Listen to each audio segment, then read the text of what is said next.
மக்கா என்ன ஏதோ பார்த்துட்டு இருந்த மாதிரி இருக்கு, என்ன விஷயம் மக்கா? இதை பார்க்கும்போது எனக்கு 100 நாள் வேலையின் மகிமைகள் அப்படின்னு சொல்லிக்கு வருது.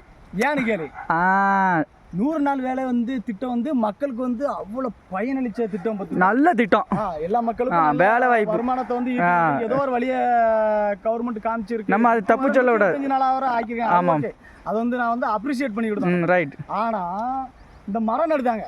கரெக்ட். அந்த மரத்தை எங்க கொண்டு நடுதாங்க? மேல பாரு மக்கா, லைன் இருக்கு. லைன் போகுது. ஆமா, லைன் போகுது. மெயின் இந்த மரத்தை நட்டுருக்காங்க. மெயின் லைன்ல போகுது. இன்னும் ஒரு 2 மீட்டர் இது வளர்ந்துச்சுன்னு வச்சுக்கோ, நட்டுட்டு வெட்டுக்கு ஈபிகார வெட்டுவான். நீ நடு, நான் வெட்டுதேன். நீங்க நடுங்க. எப்படி ஒரு 100 நாள் வேலை அது சார்ந்த கவர்மெண்ட் அதிகாரிகள் மரத்தை நடணும். அடுத்தால ஈபிகார வெட்டணும். நீ நடணும், நான் வெட்டணும். நீ நடணும், நான் வெட்டணும். அப்போ இதை நடும்போதே அந்த அதிகாரி என்ன செஞ்சிருக்கணும்? இதை கொஞ்சம் நம்ம தள்ளி நடுவோம்.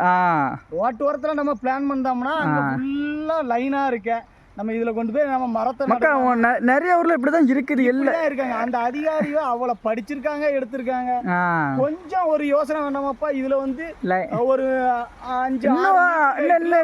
3 மாசத்துல லைன்ல போய் தட்டிருமே. கொஞ்சம் அதிகாரிகளுக்கு இது ஒரு கவனத்துக்கு நாங்கள் இதை கொண்டு வரோம். என்னன்னா, இப்படி லைனுக்கு கீழே நீங்கள் மரம் நடுறது மேட்ரு கிடையாது. மரம் நட்டிங்கன்னா பெருசா வளர்ந்த மரத்தை நடாயங்க. நட்டிங்கன்னா நீங்கள் நடுவீங்க, வெட்டுவாங்க. பிரயோஜனம் இல்லாமல் போயிடும்.